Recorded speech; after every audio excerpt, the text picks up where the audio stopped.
My employer lied to immigration and almost got me deported. The ICE agent's business card sat on my kitchen table like a loaded gun. Agent Patricia Morrison, it read in crisp black letters. She'd handed it to me 3 hours ago at my front door, right in front of my 2-year-old daughter Maya, who was clinging to my leg wondering why Daddy looked like he'd seen a ghost. Mr. Kumar, we need to discuss some discrepancies in your H-1B application, she'd said, her voice carrying that particular brand of authority that makes your blood turn to ice water. Your employer, TechFlow Solutions, reported information to USCIS that doesn't match what we're seeing in our investigation. I'd managed to schedule a meeting for next Friday, 5 days to figure out why my perfectly legal work visa had suddenly become a deportation case. 5 days to understand why the job I'd been doing faithfully for 3 years was apparently grounds for kicking me out of the only country my daughter had ever known. My wife Sarah was pacing the living room, her lawyer instincts in overdrive. Walk me through everything again, she said, pausing by the window. Every detail about your job description, your salary, everything they filed. I pulled up my employment contract on my laptop. According to my offer letter from 2021, I'm a senior software engineer making $94,000 annually. I build back-end systems, manage database architecture, lead code reviews. Standard senior level work. And what did the ICE agent say they filed? My stomach twisted as I remembered Morrison's words. She said TechFlow reported me as a junior developer making $52,000, doing basic HTML and CSS work. I looked up at Sarah's horrified expression. Honey, they lied to the government about everything. My salary, my job duties, my skill level, everything. Sarah stopped pacing. That's not just fraud, Raj. That's criminal fraud. They've been paying you senior level wages while telling immigration you're junior level to avoid the proper visa requirements. The pieces were clicking together in my head like a nightmarish puzzle.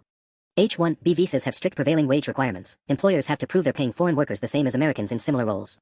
By reporting me as junior level, TechFlow could claim they were paying me appropriately while actually underpaying me by about $30,000 compared to the market rate for senior engineers in Austin. But why would they risk this? Sarah asked. The penalties for H-1B fraud are massive. I thought about my manager, David Chen, and how he'd always seemed nervous when discussing my visa renewals. How HR Director Linda Walsh had insisted on handling all my immigration paperwork personally. How CEO Marcus Thompson had made those weird comments about keeping costs competitive with overseas talent. Because they're greedy, I said, feeling the anger start to replace the fear. They probably figured they could pocket the difference between what they should pay me and what they actually pay me. Maybe $25,000 to $30,000 per year, per employee. Per employee. Sarah's eyes widened. How many H-1B workers does TechFlow have? I mentally counted my international colleagues. At least 15, maybe 20. Sarah grabbed her legal pad and started calculating. Raj, if they're doing this to 20 people, that's potentially $500,000 annually they're stealing through wage theft. Maya wandered into the room clutching her stuffed elephant, oblivious to the fact that her entire world might be about to collapse. I picked her up, breathing in that perfect toddler smell of apple juice and innocence. They'd threatened the wrong family. The next morning, I sat in my Honda Civic in TechFlow's parking lot at 6:47 a.m., watching my colleagues arrive for another day of what I now realized was systematic exploitation. Every H-1B worker walking through those glass doors, Priya from Mumbai, Chen from Beijing, Dmitry from Kiev, might be victims of the same scheme that had put my family's entire future in jeopardy. I needed evidence, and I needed it fast. For days until my meeting with Agent Morrison. David Chen's Honda Pilot pulled into his reserved spot at exactly 7:15 a.m., same as always. My manager was nothing if not predictable. I waited until he disappeared into the building before following, my hands shaking slightly as I badged into the lobby. Morning, Raj, called out Jennifer from reception. You're here early today. Couldn't sleep, I replied, which was the truth. I'd spent the night researching H-1B fraud cases, and every successful prosecution had one thing in common, paper trails. Digital evidence. The kind of stuff that lived in email servers and HR databases. I made it to my desk without running into David, which was crucial for what I was about to do. See, there's something most people don't know about TechFlow's network architecture. I'd helped design it. I knew exactly where HR kept their immigration files, and more importantly, I knew about the security vulnerability in the document management system that I'd flagged 6 months ago but management had deemed low priority to fix. My fingers flew across the keyboard as I navigated to the server directory where Linda Walsh stored all visa-related paperwork. The vulnerability was still there, a simple privilege escalation that any competent developer could exploit in about 30 seconds. What I found made my blood run cold. There wasn't just one set of files for each H-1B employee. There were two. The first set contained our real employment contracts, salary information, and actual job descriptions, the documents we'd all signed. Priya Sharma, Senior Data Scientist, $91,000. Chen Wei, Senior DevOps Engineer, $96,000. Dmitry Kozlov, Senior Full-Stack Developer, $89,000. The second set contained completely fabricated documents with our forged signatures. Priya Sharma, Junior Data Analyst, $48,000. Chen Wei, Junior System Administrator, $51,000. Dmitry Kozlov, Junior Web Developer, $47,000. The fake documents were identical in format to our real contracts, down to the letterhead and formatting. Someone had spent considerable time and effort creating an entire parallel universe of employment records. But the smoking gun was in a subfolder labeled LCA_filings_2021-2024, the labor condition applications that employers must file before sponsoring H-1B visas. Every single one contained the falsified information. My hands were trembling as I screenshotted everything, uploading the files to a personal cloud account. 23 H-1B employees, not 15 like I'd estimated. Nearly $600,000 in annual wage theft if my calculations were correct. Then I found the email chain that made everything crystal clear. From Marcus Thompson and Thompson at techflow.com. To Linda Walsh the Walsh at techflow.com. Date, March 15, 2021. Subject, H1B cost optimization strategy. Linda. The modified LCA approach is working perfectly. We're saving approximately $650,000 annually while maintaining the same talent level. Legal says as long as we keep the two sets of records separate and limit access, audit risk is minimal. Continue with the current protocol for all new hires. Marcus. My phone buzzed with a text from Sarah. How's it going? Find anything? I stared at the email thread, which continued for dozens of messages detailing their cost optimization strategy. They hadn't just lied about my visa, they built an entire criminal enterprise around defrauding the immigration system. Found everything, I texted back. It's worse than we thought. David's voice behind me nearly gave me a heart attack. Raj. What are you doing here so early? I minimized the browser window, my heart hammering. Couldn't sleep. Thought I'd get a head start on the Morrison project. He looked at my screen suspiciously. Morrison project?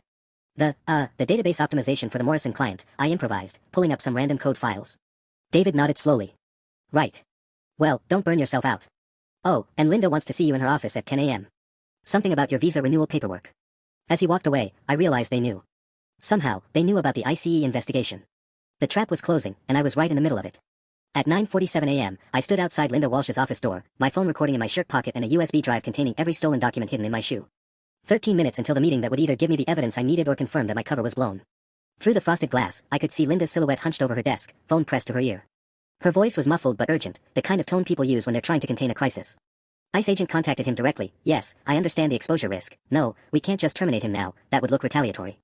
My blood turned to ice. They weren't just aware of the investigation, they were strategizing around it. Jennifer from reception appeared beside me with a stack of papers. She's running a few minutes late, she whispered. Apparently some emergency call with the legal team. I managed a weak smile and retreated to the nearby break room, my mind racing. If they suspected I was onto their scheme, walking into that office could be professional suicide. But if I didn't show, that would confirm their suspicions. My phone buzzed with a text from an unknown number. Asterisk, this is Priya. Can you meet me in conference room C? It's urgent. Asterisk. Priya Sharma, the senior data scientist who was being reported as a junior data analyst for $43,000 less than her actual salary. What could she possibly want right now? Conference room C was tucked away on the second floor, rarely used except for client calls. I found Priya there with Chen Wei and Dmitry Kozlov, all three looking like they'd seen a ghost. Raj, Priya said the moment I closed the door. We need to talk. All of us got calls yesterday. What kind of calls? Chen pulled out his phone, hands shaking slightly. ICE agent. Same as you, I think. Agent Morrison asked about discrepancies in my H-1B filing. My stomach dropped. She contacted all of you. Not just us, Dmitry said, his Russian accent thicker than usual when he was stressed. I talked to Kenji and Maria this morning. Same story. They're investigating everyone. Priya leaned forward. Raj, what's really going on? Because Linda called me 20 minutes ago asking if I've had any unusual contact with government agencies lately. The pieces clicked together with terrifying clarity. ICE wasn't just investigating me, they were investigating the entire company. Which meant Linda and Marcus knew their whole operation was about to implode. How much do you guys know about your actual job classifications? I asked carefully. Chen frowned. What do you mean? I pulled up the screenshots on my phone, my hands trembling. According to the documents TechFlow filed with immigration, you're making $51,000 as a junior system administrator. His face went white. That's not possible. My contract says senior DevOps engineer, $96,000. Look at this. I showed them the falsified LCA documents I'd found. Priya gasped when she saw her own forged signature on paperwork claiming she was barely qualified for entry-level work. This is fraud, Dmitry whispered. Criminal fraud. It gets worse, I said, pulling up Marcus's email chain. They've been stealing over $600,000 annually from all the H-1B employees combined. And now that ICE is investigating, they're going into damage control mode. Priya's phone buzzed. She looked at the screen and went pale. Linda again. She wants to see me immediately. Don't go alone, I said. Whatever happens, don't sign anything, don't admit to anything, and record everything if you can. Chen stood up abruptly. We need lawyers. All of us. I'm married to one, I said. But first, we need to survive the next few hours without them realizing we know what they've done. As if summoned by my words, my phone rang. Linda Walsh. Raj, where are you? You missed our 10 a.m. meeting. I looked at my three colleagues, fellow victims who just discovered their entire careers were built on lies that could get us all deported. Sorry, Linda. Technical emergency with the Morrison database. I'll be right there. See that you are. And Raj? Bring your passport and all your visa documentation. We need to review everything immediately. The line went dead. In the silence that followed, I realized that Linda wasn't planning to review my documents. She was planning to destroy them. I stared at my phone, Linda's words echoing in my head. Bring your passport and all your visa documentation. There was only one reason she'd want the originals of everything, to make sure there'd be no evidence left of what my real job classification should have been. I have to go, I told the others. But listen carefully, don't let them get you alone today. Stay in groups, keep your phones recording, and whatever you do, don't hand over any original documents. Priya grabbed my arm as I headed for the door. Raj, what if they're planning to fire us all? If they terminate our H-1Bs? We have 60 days to find new sponsorship, I said, though we both knew how nearly impossible that was in the current market. But they won't fire us today, too obvious with the ICE investigation active. They need us to look complicit, not like victims. The walk to Linda's office felt like a death march. Through the glass walls, I could see my American colleagues going about their normal Tuesday morning routines, completely unaware that half their company's workforce was about to be sacrificed to cover up a massive immigration fraud scheme. Linda's door was open when I arrived, but she wasn't alone. Marcus Thompson sat in a corner chair, his usually perfect CEO demeanor replaced by something that looked like barely controlled panic. "Raj, come in. Close the door." Linda's voice had that artificial sweetness that HR people use when they're about to destroy your life. "I understand you've had some contact with immigration authorities." I kept my expression neutral. "Agent Morrison came by yesterday asking about some paperwork discrepancies." Marcus leaned forward. "What kind of discrepancies?" She didn't give specifics. Just said there were questions about my H-1B filing and wanted to schedule a follow-up meeting. Linda and Marcus exchanged a look that confirmed my worst fears. They knew exactly what Agent Morrison had found. "Raj, we've been reviewing your file," Linda said, opening a folder on her desk. "And unfortunately, we've discovered some concerning irregularities in your original application." My blood pressure spiked. "What kind of irregularities?" "Well, it appears there may have been some miscommunication about your job duties when we filed your LCA 3 years ago." She pulled out a document, one of the fake contracts I'd seen in the server files. "According to our records, you were hired as a junior developer, but we've been having you perform senior-level work." The audacity was breathtaking. They were trying to flip the narrative, making it look like I had somehow deceived them instead of the other way around. "Linda, that's not correct," I said carefully. "My offer letter clearly states senior software engineer at $94,000 annually." Marcus cleared his throat. "Actually, Raj, we've been reviewing our compensation structure, and it appears there was an administrative error. Your salary should have been adjusted downward when we discovered the classification issue. They weren't just trying to cover up the fraud, they were trying to retroactively legalize it by forcing me to accept the fake junior-level position." "I'm not signing anything without consulting an attorney," I said. Linda's smile became strained. "Of course, that's your right. But I should mention that we've been advised by legal counsel that employees who cooperate with resolving these administrative issues will be viewed more favorably if there are any employment consequences." The threat was crystal clear. Play along with their cover-up or get fired, which would immediately invalidate my visa and start the deportation clock. My phone buzzed with a text. "Sarah, *, ICE Agent Morrison just called me. Wants to meet with both of us tomorrow instead of Friday. Says it's urgent. *. The timeline was accelerating. Whatever tech flow was planning, they were running out of time to execute it. "I need to think about this," I said, standing up. Marcus's voice stopped me at the door. "Raj. The company's immigration attorney will be here Thursday morning to help resolve these issues for everyone affected. I'd strongly recommend attending that meeting." Everyone affected.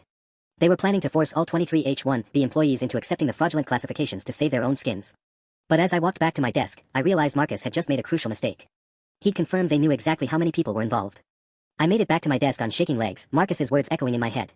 Everyone affected, the way he'd said it, casual, matter of fact, like he was discussing a routine software update instead of the systematic exploitation of 24 human beings.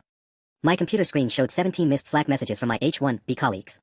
The word was spreading fast. Kenji, Linda wants to see me at 2 p.m. Anyone else getting called in? Maria, just got off a casual chat with David. They're asking everyone about ICE contact. Dimitri, emergency meeting in conference room C at lunch. Spread the word quietly.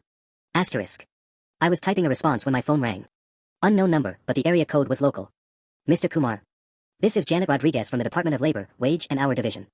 I understand you may have information relevant to an ongoing investigation." My heart stopped. The Department of Labor, they handled prevailing wage violations, which was exactly what TechFlow was doing by underpaying us through fraudulent job classifications. How did you get my number?" "Agent Morrison from ICE referred your case to us yesterday." "Mr. Kumar, I need to be direct. We have evidence suggesting systematic wage theft affecting multiple employees at your company. We'd like to speak with you as soon as possible." I glanced around the office. Linda was visible through her glass door, on another urgent phone call. Marcus had disappeared, probably holed up with a legal team. "Can we meet somewhere private?" I asked quietly. "Absolutely. Are you available this evening?"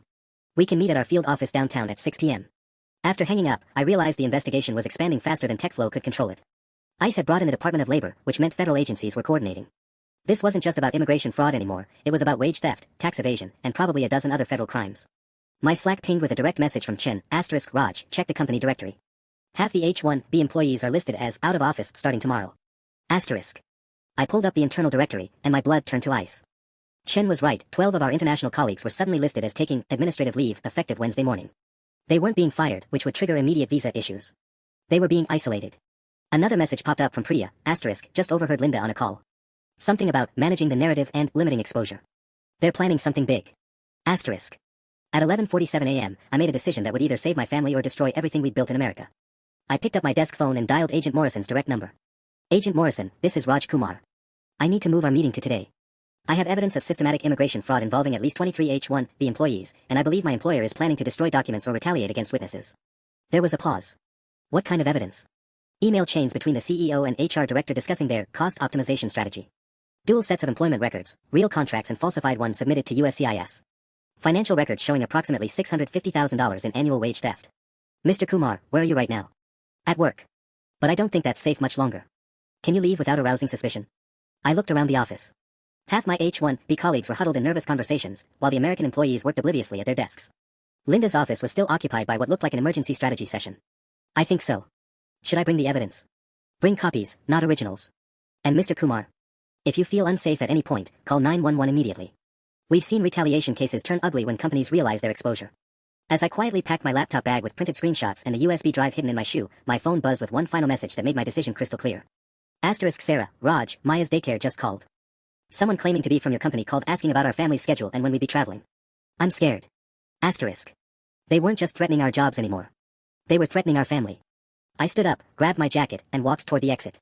Whatever happened next, I wasn't going to let TechFlow destroy us without a fight. I made it to the parking garage without anyone stopping me, but as I reached my Honda Civic, I spotted David Chen's Pilot still in his reserved space, and Linda Walsh leaning against the driver's side door, scrolling through her phone like she was waiting for someone. She looked up as my footsteps echoed through the concrete structure. Raj. Perfect timing. I was hoping to catch you before lunch. Every instinct screamed danger, but I forced my voice to stay steady. Just running a quick errand. The Morrison project needs some additional resources from the downtown vendor. Actually, that's what I wanted to discuss. She pushed off from David's car and walked toward me with that same artificial smile. We've had some developments regarding your immigration situation. Good news, actually. I kept my laptop bag casually slung over my shoulder, hyper-aware of the evidence it contained. Oh. Our legal team spoke with Agent Morrison this morning. Apparently, there was just a simple miscommunication about your job classification. Nothing to worry about. Her tone was light, but her eyes were calculating. In fact, we're prepared to make some salary adjustments to ensure everything aligns properly with immigration requirements. The lie was so smooth, so practiced, that I almost wondered if I'd imagined the email chains and falsified documents. Almost. That's great news, I managed. We do need to expedite the paperwork though. Can you come back upstairs? Marcus has our immigration attorney on video call right now, and they'd like to walk through everything with you. My phone felt heavy in my pocket. Agent Morrison was expecting me downtown in 3 hours. The Department of Labor meeting was at 6 p.m. Sarah was at home, terrified that someone was asking about our family schedule. Actually, Linda, I promised Sarah I'd handle some urgent paperwork at the bank today. Could we reschedule for first thing tomorrow? Her smile faltered for just a moment. The attorney's only available today, Raj. It would really be better to resolve this immediately. A car door slammed somewhere behind me. I turned to see Marcus Thompson emerging from the stairwell, moving with purpose toward us. This wasn't a coincidence, they'd been waiting for me. Raj. Marcus called out. Great, Linda found you. Listen, I just got off the phone with our immigration counsel. They're confident we can clear up this whole situation today if we act quickly. I was trapped between them in the parking garage, their voices echoing off the concrete walls. The USB drive in my shoe suddenly felt like it weighed 1,000 pounds. The thing is, Marcus continued, stepping closer, Agent Morrison mentioned she'd received some concerning information about potential document irregularities. Our attorney thinks someone may have provided incomplete or misleading information to ICE. The accusation hung in the air like poison. They were setting me up as the source of the misleading information, making me the fall guy for their own fraud. Linda nodded sympathetically. It's terrible when miscommunications snowball like this. But the good news is, if we can demonstrate that any confusion originated from employee misunderstandings rather than company errors, ICE is usually very reasonable about resolving these matters. My phone buzzed with a text. Without thinking, I glanced at the screen, asterisk, this is Agent Morrison. Are you safe? Your wife called our office concerned about suspicious contact with your daughter's daycare. Asterisk. Marcus's eyes locked onto my phone screen before I could hide it. For 3 seconds, nobody moved. The parking garage was silent except for the distant hum of traffic from the street above. Then Marcus smiled, a cold, corporate smile that didn't reach his eyes. Raj, he said quietly, I think we need to have a much longer conversation upstairs. The three of us stood frozen in the parking garage like actors who'd forgotten their lines. Marcus's corporate smile was locked in place, but I could see the calculation behind his eyes. He knew that I knew, and now I knew that he knew that I knew. You know what, I said, forcing my voice to stay level, you're absolutely right. Let's go upstairs and sort this out properly. The relief on Linda's face was immediate. Excellent. I think you'll find our immigration attorney has some very creative solutions for situations like this. As we walked toward the elevator bank, I discreetly typed a text behind my laptop bag, asterisk, not safe. In parking garage with Marcus and Linda. If you don't hear from me in 2 hours, call police. Asterisk. The elevator ride to the 3rd floor felt like ascending to my own execution. Marcus made small talk about quarterly projections while Linda hummed softly, both of them acting like we were heading to a routine performance review instead of what I was increasingly certain was an ambush. Just so I understand the timeline, I said as we walked down the hallway, when exactly did you speak with Agent Morrison this morning? Linda checked her phone. Oh, around 9:30, I believe. She was very professional. Mentioned that sometimes these cases get complicated by incomplete information from multiple sources. That was impossible. Agent Morrison had texted me about Sarah's call less than 10 minutes ago. Linda was either lying about the timing or lying about the conversation entirely. Probably both.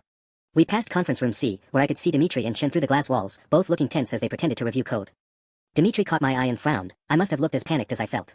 Marcus's corner office was bigger than my first apartment, with floor-to-ceiling windows overlooking downtown Austin.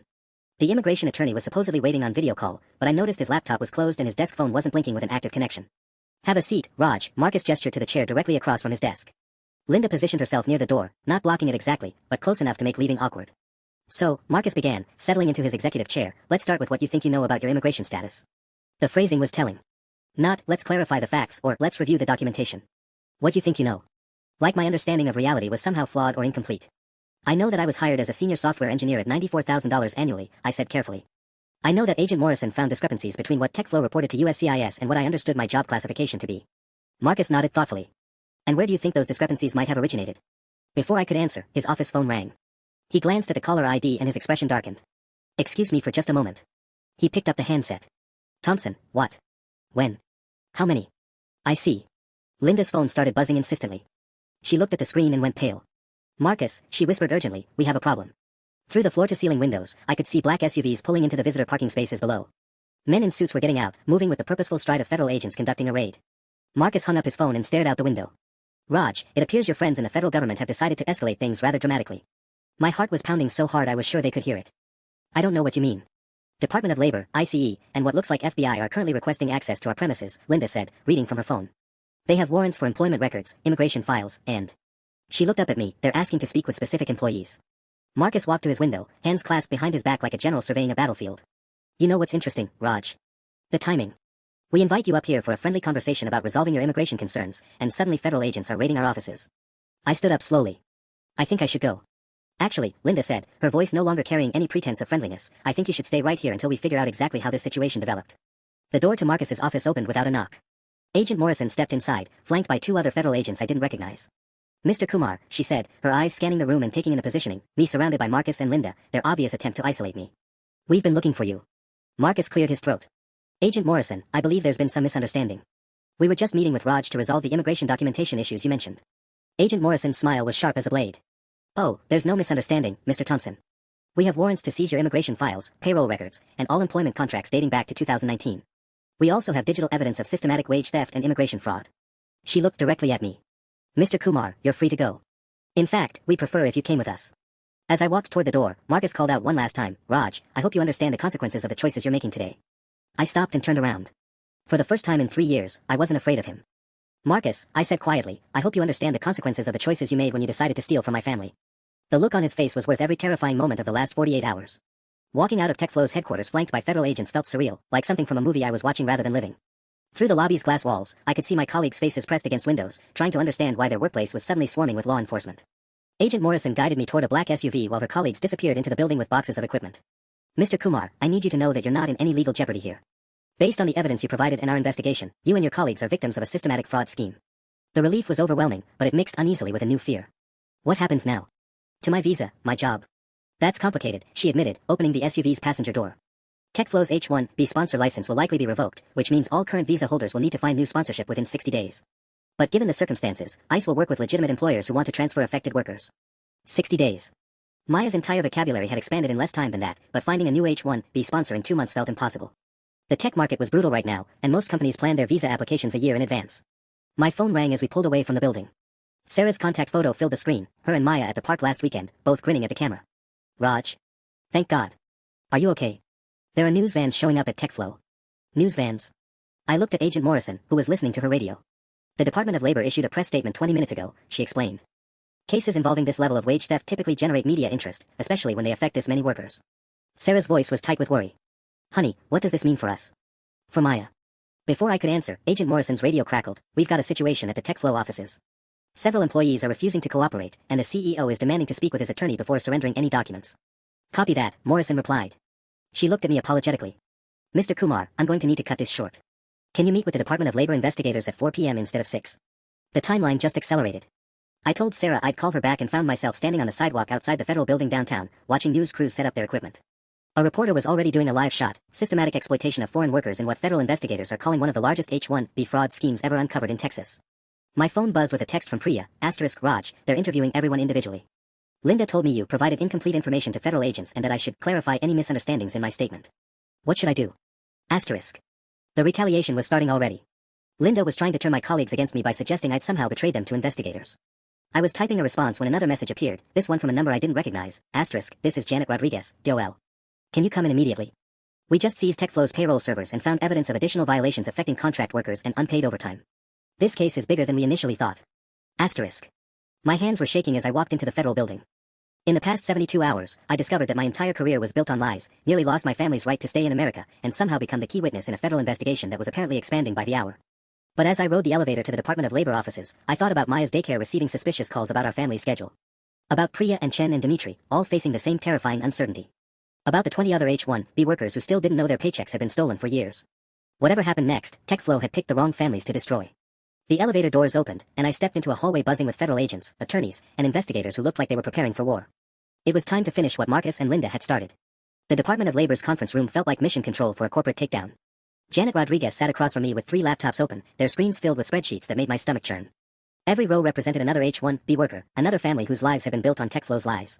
Mr. Kumar, what we found in their payroll servers goes beyond simple wage theft, she said, turning one of the laptops toward me. Look at this. The spreadsheet showed a column labeled H-1B differential next to each international employee's name. My row showed $31,200, the difference between my real salary and what TechFlow should have been paying a senior software engineer in Austin. Multiplied across 23 employees over 3 years, the numbers were staggering. $2.4 million, Rodriguez said quietly. That's what they've stolen from you and your colleagues since 2021. But it was the next column that made my blood run cold, Visa leverage factor. Every H-1B employee had a score from 1 to 10, with notes like, high retention, family ties, next to my name and, flight risk, single, no assets, next to others. They were ranking us, I whispered. Rating how trapped we were. Rodriguez nodded grimly. The higher your leverage factor, the more they felt comfortable underpaying you. They knew workers with families wouldn't risk deportation by complaining. My phone buzzed with an urgent text from Sarah, asterisk, Channel 8 is calling it the biggest immigration fraud case in Texas history. They want to interview us. Also, Maya's asking why there are police cars at Daddy's work on the news. Asterisk. Before I could respond, Agent Morrison burst through the conference room door, her phone pressed to her ear. I don't care what their attorney says, we have signed warrants. No, Marcus Thompson cannot leave the premises until... She hung up, looking frustrated. They're stalling. TechFlow's legal team is claiming executive privilege over certain documents and trying to prevent us from interviewing key employees. What kind of documents? I asked. Email communications between Marcus Thompson and their parent company, Innovate Global Holdings.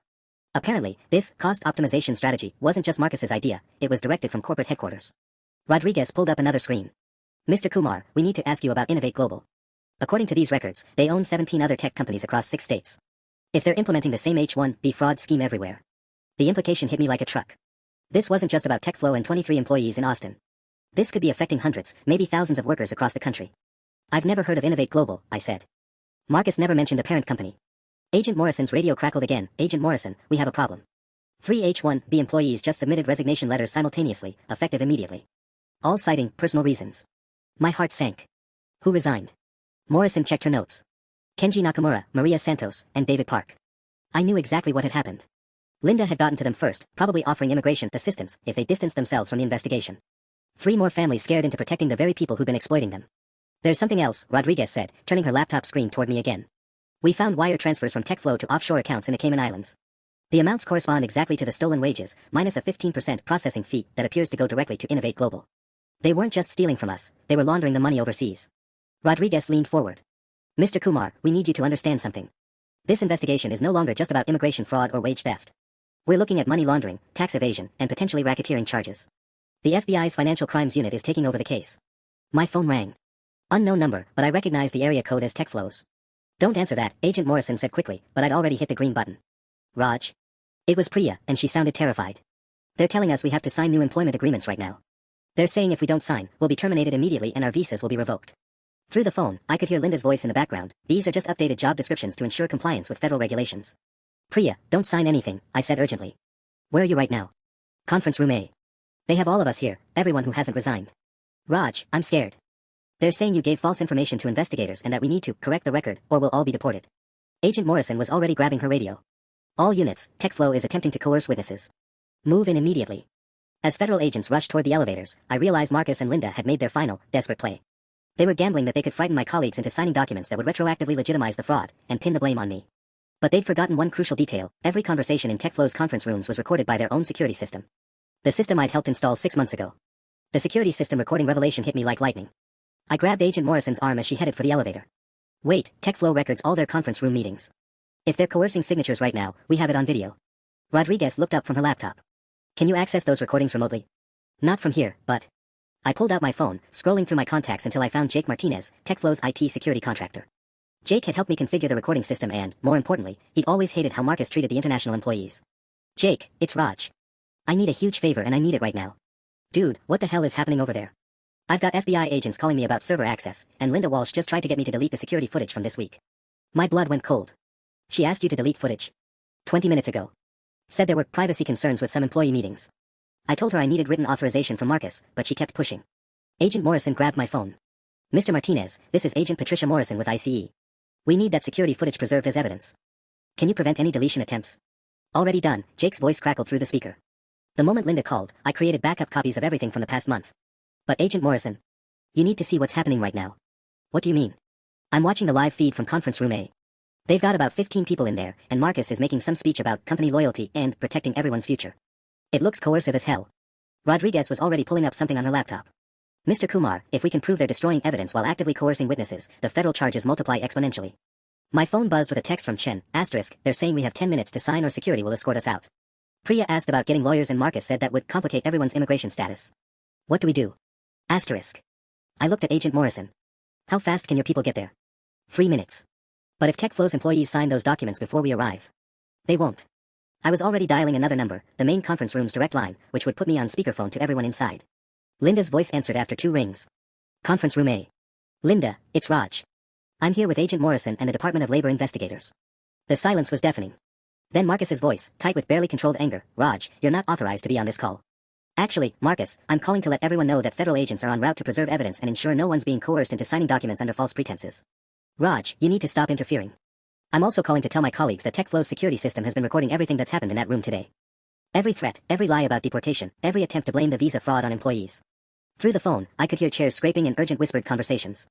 Chen's voice came through clearly, is that true about the recordings? Jake's voice crackled through Agent Morrison's radio, confirmed. I've got Marcus Thompson on video from 11 minutes ago saying, and I quote, anyone who doesn't sign these agreements will be terminated for cause, which means immediate visa revocation and no chance of finding new sponsorship. Rodriguez looked grim. That's witness intimidation, obstruction of justice, and violation of labor protection laws. The criminal charges are multiplying by the minute. Linda's voice came back through the phone, shrill with desperation. These are routine employment updates required by our legal counsel. Linda, Agent Morrison interrupted, this is Agent Morrison. Federal agents are entering the building now. I'm ordering you to cease all document signing and employee meetings until we arrive. You don't have authority to. Actually, I do. Under the Immigration and Nationality Act, I have full authority to prevent obstruction of an ongoing investigation. The line went quiet except for the sound of Marcus and Linda having a heated whispered argument. Then Priya's voice, clearer and stronger than before, we're not signing anything. And Marcus? Raj didn't betray us, you did. For 3 years. Agent Morrison was already moving toward the elevators, her team following. Mr. Kumar, you realize what you've just done. I thought about Maya asking why there were police cars at Daddy's work. About Sarah's fear when strangers called the daycare. About 23 families whose entire American dreams had been built on a foundation of lies and theft. I protected my family, I said. And my colleagues' families. As the elevator doors closed, Rodriguez called out, Mr. Kumar, there's one more thing. Innovate Global Holdings. We found evidence they're planning to shut down TechFlow entirely and liquidate assets by Friday. They were going to fire everyone and disappear with the stolen wages. The elevator descended toward the parking garage, and I realized we'd just prevented something even worse than fraud. We'd stopped them from destroying 23 families and vanishing without a trace. The elevator ride back to street level felt like descending through layers of a nightmare that kept getting worse. As the doors opened to the federal building lobby, my phone exploded with notifications, texts, calls, and news alerts all hitting at once. The first text was from Jake Martinez, asterisk, Raj, you need to see this. I found deleted emails and a server backup from last night. Marcus and Linda were planning to frame you specifically. They have a whole document blaming you for manipulating immigration paperwork and misleading company officials about your qualifications. Asterisk. My hand started shaking as I read the next message from Agent Morrison, asterisk, TechFlow situation contained. Marcus Thompson and Linda Walsh in federal custody. All H-1B employees safe and no documents signed. But we have a bigger problem, call me ASAP. Asterisk. Before I could process what bigger problem meant, Sarah called. Raj, where are you? Channel 8 just reported that TechFlow's parent company is under investigation in 4 other states. They're saying this could be the largest immigration fraud scheme in U.S. history.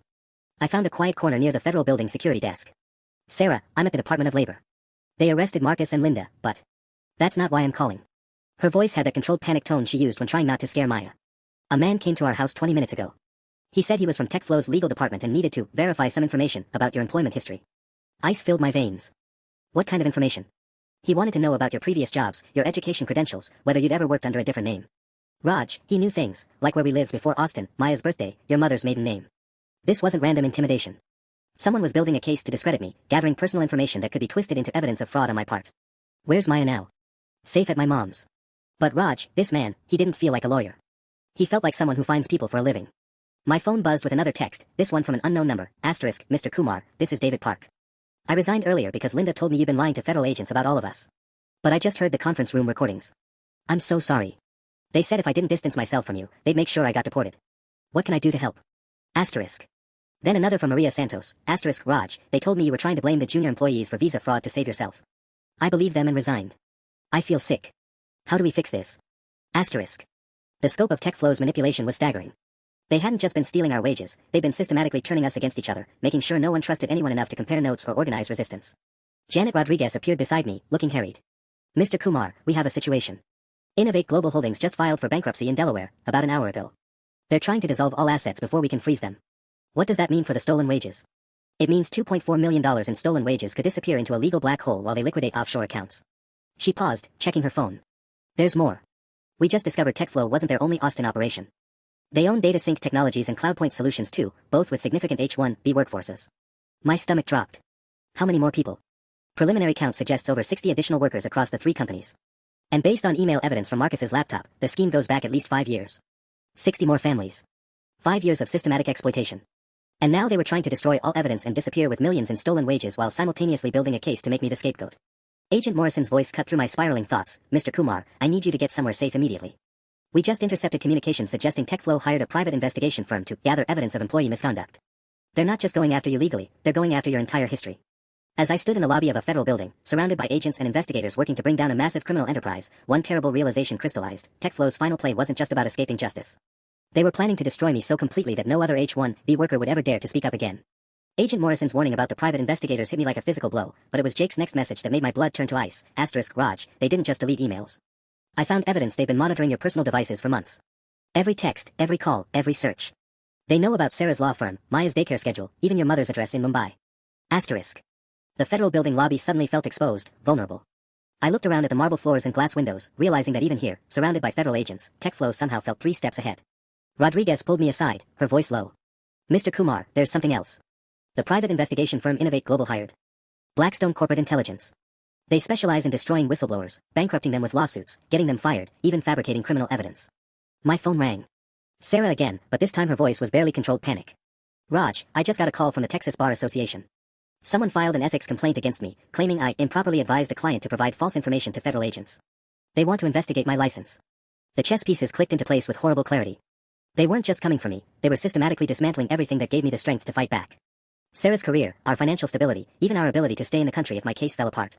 Sarah, don't respond to anything without talking to your own attorney first. They're trying to isolate us. Agent Morrison appeared at my elbow, holding her phone with a grim expression. We just got word from the FBI's Dallas field office. DataSync Technologies and CloudPoint Solutions both had accidental server failures in the past 2 hours. Complete data loss, all backup systems mysteriously corrupted. They're destroying evidence, I said. Systematically. But here's what they don't know, Jake Martinez wasn't just TechFlow's IT contractor. He worked for all 3 companies, and he's been backing up everything to an independent server for the past 18 months. Rodriguez looked up from her laptop. Jake just sent us payroll records from DataSync and CloudPoint. The fraud is identical, fake job classifications, stolen wages, the same Visa leverage factor, ratings. But the total numbers. She paused, double-checking her calculations. $8.7 million in stolen wages across all 3 companies over 5 years.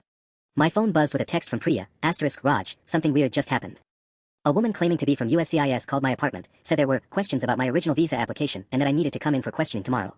But when I called USCIS directly, they said they never called me. Asterisk. Then Chen, asterisk, got the same fake call from USCIS. They're trying to scare people into running or doing something stupid that would actually violate immigration law. Asterisk. Agent Morrison was already on her radio. We need protection details for all primary witnesses. They're escalating to direct intimidation tactics. But it was Jake's final message that changed everything. Asterisk Raj, I found the smoking gun. Marcus has been in direct communication with someone at the real USCIS, someone on the inside helping them target specific H-1B workers for investigation. They've been paying a federal employee to harass their own victims. Asterisk. Rodriguez went pale. If they have someone inside USCIS, they could have been manipulating your immigration case from the beginning. The discrepancies that triggered this whole investigation might have been fabricated. The federal building's marble walls suddenly felt like they were closing in. TechFlow hadn't just been stealing our wages, they'd been playing a longer, more sophisticated game. Using their inside contact to threaten deportation whenever workers got too demanding. Manufacturing immigration crises to keep us compliant. And somehow, I'd become the variable they couldn't control. Agent Morrison checked her watch. Mr. Kumar, we need to get you to a safe location. Blackstone Corporate Intelligence specializes in making witnesses disappear, not physically, but legally and financially. By tomorrow morning, you could be facing criminal charges, ethics violations, and immigration fraud allegations that take years to disprove. As federal agents escorted me toward an unmarked vehicle, my phone lit up with one final message from Marcus Thompson himself, Raj, you have 24 hours to recant your statements to federal investigators. After that, we release everything we've gathered about your real employment history. Some very interesting discrepancies in your university transcripts. Would be a shame if USCIS found out. The threat was crystal clear, and I realized with growing horror that they'd been preparing for this moment for months. They had a nuclear option, and they were ready to use it. The unmarked federal vehicle pulled away from the building as Marcus's threat burned in my mind. University transcripts, my stomach clenched as I realized what they might have found, or fabricated. Agent Morrison sat across from me, her phone pressed to her ear. I don't care if it's after hours, we need that USCIS contact identified tonight. Yes, I understand the jurisdictional issues. She hung up, looking frustrated. The corruption investigation just became a priority 1 case. If they have someone inside USCIS manufacturing immigration violations, every H-1B case that person touched is compromised. My phone buzzed with a call from Jake Martinez. Raj, I'm looking at the communication logs between Marcus and his USCIS contact. The guy's name is William Hendricks, and he's been feeding TechFlow information about immigration enforcement priorities for at least 2 years. What kind of information? Which companies are getting audited, which visa applications are flagged for review, even which immigration attorneys are on government watch lists. But here's the scary part, Hendricks has been creating fake violation reports to justify investigating specific workers. Agent Morrison grabbed my phone. Mr. Martinez, this is Agent Morrison. Can you prove Hendricks fabricated violations? I've got email chains going back 18 months. Marcus would send him names of employees who were becoming problems, asking for raises, questioning job duties, threatening to quit. Within weeks, those workers would get visits from IC about routine compliance checks. The vehicle turned onto a quiet residential street in what looked like a safe house neighborhood, generic suburban homes that screamed federal witness protection. But even as we pulled into the driveway, I couldn't shake the feeling that we were still playing catch-up. Rodriguez called as we walked toward the house. Mr. Kumar, we have good news and catastrophic news. The good news is that Jake's evidence about USCIS corruption means your original immigration case is completely invalid. All charges against you will be dropped. And the catastrophic news? Blackstone Corporate Intelligence just filed lawsuits against you in 3 different states, Texas, Delaware, and Virginia. Defamation, tortious interference with business relationships, and conspiracy to commit wire fraud. The damages they're claiming. She paused. $15 million total. I sank into a chair in the safe house living room, my hands shaking. 15 million. How is that even possible? They're claiming you orchestrated a conspiracy to damage Innovate Global's reputation and business relationships. They've somehow manufactured evidence that you've been planning this for months, maybe years. Agent Morrison was pacing by the window. It's all fabricated, but here's the problem. Defending against 15 million in lawsuits across 3 states will bankrupt you long before you can prove they're lying. My phone rang. Sarah's contact photo filled the screen, but when I answered, it wasn't Sarah's voice. Mr. Kumar. This is Detective Ray Williams with Austin PD. Your wife asked me to call you. We have a situation. My heart stopped. What kind of situation? Someone broke into your house about an hour ago. No signs of forced entry, which suggests they had keys or professional lockpicking equipment. Nothing valuable was taken, but your home office was systematically searched. Every computer, every file cabinet, every piece of paper. Where's Sarah? Where's Maya? Safe at your mother-in-law's house. But Mr. Kumar, whoever did this was looking for something specific. They left everything else untouched, TV, jewelry, even cash on the kitchen counter. This was a professional intelligence gathering operation. Agent Morrison grabbed the phone. Detective Williams, this is Agent Patricia Morrison with ICE. That break-in is connected to a federal investigation. We need your crime scene preserved immediately. As she coordinated with Austin PD, my phone buzzed with a text from another unknown number, we found what we were looking for in your home office, Raj. The real employment contracts you kept copies of. Very interesting modifications in your handwriting. USCIS will be fascinated by your document forgery skills. 18 hours remaining. They hadn't just broken into my house to plant evidence, they'd stolen the legitimate documents that proved my innocence and were planning to claim I'd forged them myself. Rodriguez looked up from her laptop, her face pale. Mr. Kumar, Blackstone just filed an emergency motion in Delaware requesting all your assets be frozen pending their lawsuit. If granted, you won't be able to hire attorneys or even access your own bank accounts. I stared out the safe house window at the suburban street, thinking about Maya's stuffed elephant and how she asked for Daddy's work stories every night at bedtime. In 18 hours, they were going to destroy everything I'd built in America and make it look like I destroyed myself. The safe house felt like a tomb as the reality of our situation sank in. 18 hours to somehow counter a coordinated attack that had been months in the planning, orchestrated by people with unlimited resources and a federal insider feeding them information. Agent Morrison ended her call with Austin PD and turned to me with an expression I couldn't read. Raj, I need you to think carefully. Is there anything at all, in your employment history that they could twist into evidence of fraud? Any discrepancies in your applications, any documents that might look suspicious out of context? My mind raced through 7 years of visa paperwork, job applications, university transcripts from Mumbai. There's nothing. I've been obsessively careful about every form, every application. What about your university records? Rodriguez asked, pulling up something on her laptop. Marcus mentioned transcript discrepancies in his text. A cold realization hit me. My master's degree thesis. I did research on database optimization techniques that I later implemented at TechFlow. If they're claiming I somehow fabricated my qualifications, they could argue you used insider knowledge to fraudulently obtain your position, Morrison finished grimly. Even though that's completely backwards, you earned your degree, then applied the knowledge legitimately. My phone buzzed with a call from Jake Martinez, his voice tight with urgency. Raj, I found something huge. Remember how Marcus always insisted on personally approving all H-1B employee performance reviews? Yeah, he said it was to ensure consistency across international hires. It wasn't about consistency. I found a database on their server called Leverage Metrics. Marcus has been tracking every H-1B employee's personal vulnerabilities, family situations, financial pressures, visa renewal dates, even medical issues. Agent Morrison grabbed my phone. Mr. Martinez, what kind of medical issues? Everything. Priya's husband's cancer treatment, Chen's elderly parents visiting from China, Dimitri's daughter's special needs therapy. They've been collecting information to maximize psychological pressure on anyone who might complain about working conditions. Rodriguez looked sick. They turned immigration status into a weapon for comprehensive employee control. But Jake wasn't finished. There's more. I found payment records showing TechFlow hired Blackstone Corporate Intelligence 8 months ago, not this week. They've been preparing to destroy potential whistleblowers since last March. 8 months. While I'd been working late nights, attending Maya's daycare events, and planning our family's future, Marcus and Linda had been building a systematic plan to annihilate anyone who threatened their operation. My phone rang again. This time it was David Park, one of the employees who'd resigned earlier. Raj, I just got served with legal papers. Blackstone is suing me too, claiming I was part of your conspiracy to defraud the company. They're saying I helped you falsify employment records. Before I could respond, another call came in from Maria Santos. Raj, they're suing me for $2 million. They claim I conspired with you to manipulate immigration documents. My lawyer says defending this will cost more than I'll earn in 5 years. The strategy crystallized with horrible clarity. They weren't just coming for me, they were systematically destroying every H-1B employee who might testify against them, bankrupting us all with fabricated lawsuits that would take years and millions of dollars to disprove. Agent Morrison was already on her radio. We need witness protection for at least 8 individuals. This has escalated to systematic witness intimidation with federal corruption elements. Rodriguez closed her laptop with a sharp snap. Raj, there's something else. I just got word from our Dallas office. William Hendricks, the corrupt USCIS contact. He disappeared 6 hours ago. Didn't show up for work, his apartment is cleaned out, and his government-issued phone is going straight to voicemail. They were eliminating loose ends, covering their tracks, and preparing to vanish with nearly $9 million in stolen wages while leaving dozens of immigrant families destroyed in their wake. I looked at Agent Morrison. How do we fight back when they've got unlimited money, inside information, and an 8-month head start? Her smile was sharp as a blade. We use the one thing they can't control or predict. Which is tomorrow's news cycle. The next morning, I stood in the lobby of Channel 8 News at 6:47 a.m., holding a USB drive that contained 8 months of TechFlow's communications, payroll fraud, and systematic exploitation of immigrant families. Agent Morrison had made one crucial point the night before: they're counting on this staying in federal court where they can control the narrative. But they can't control public outrage. Sarah met me in the lobby, Maya's hand clasped in hers. My daughter was clutching her stuffed elephant, confused about why we were at a TV station so early. Daddy, are you going to be on the news like the weatherman? Something like that, sweetheart. Reporter Jessica Chen, no relation to my colleague Chen Wei, had been investigating corporate fraud for 12 years. When Agent Morrison called her at midnight with the story outline, she'd immediately cleared her morning schedule. Mr. Kumar, she said as we settled into the studio, in 30 years of journalism, I've never seen documentation this comprehensive of systematic wage theft targeting immigrant workers. The red recording light came on at exactly 7:15 a.m. Mr. Kumar, can you tell our viewers how much money TechFlow stole from you personally over 3 years? $31,200 from my family alone. But Jessica, they stole $8.7 million from over 80 immigrant workers across 3 companies over 5 years. And what happened when you tried to report this fraud? I looked directly into the camera, thinking about every H-1B worker watching who might be experiencing the same exploitation. They had a contact inside USCIS, a federal employee named William Hendricks who would fabricate immigration violations against anyone who complained. They turned our visa status into a weapon to keep us silent. Jessica's eyes widened. This was the first time the USCIS corruption angle had been made public. They had someone inside the immigration system. For at least 2 years. Marcus Thompson, TechFlow's CEO, would send Hendricks the names of employees asking for raises or questioning job duties. Within weeks, those families would get visits from IC about fake compliance violations.